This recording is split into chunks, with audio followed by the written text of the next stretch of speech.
I do want to quote the Biden administration on their sanctions. They said that they're imposing sanctions on Iran, quote, including its missile and drone program, as well as new sanctions against entities supporting the Islamic Revolutionary Guard Corps and Iran's defense ministry.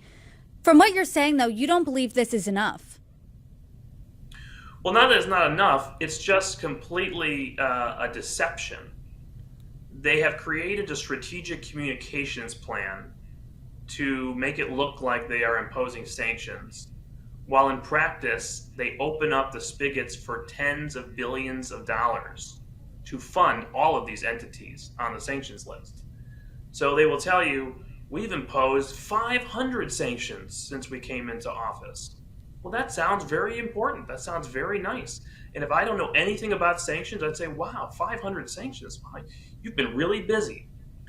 But nobody asks, what is the meaning of these sanctions? What's the impact of these sanctions? Are these entities losing money? Are you denying resources to the regime? How much money have you squeezed out of Tehran's coffers since this campaign began? Oh, actually, you've increased the amount of revenue to Tehran since you came into office, and you've accelerated their revenue in the last year alone. Oh, you're making them whole for $10 billion more in budget support right now with a waiver. Oh, you're letting their oil flow to China so that they get $100 billion since you came into office, with more accumulating every month. Where does that money go exactly? What is that money being used to fund? All the 500 entities on a sanctions list are being bailed out by this administration's sanctions relief policies at the same time. They're hiding the ball.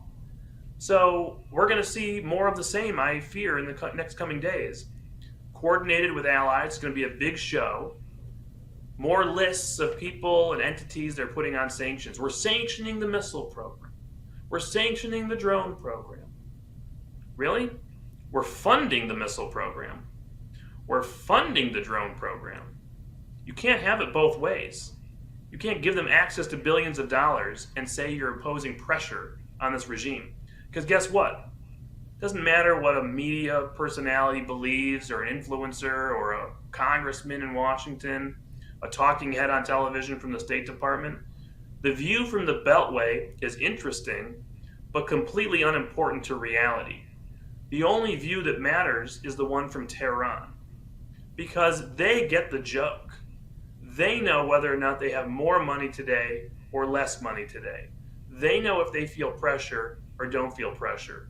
And if you follow the money, that old saying, you will quickly realize they don't feel pressure. They understand what's happening. They know that there's an appeasement policy that's not breaking.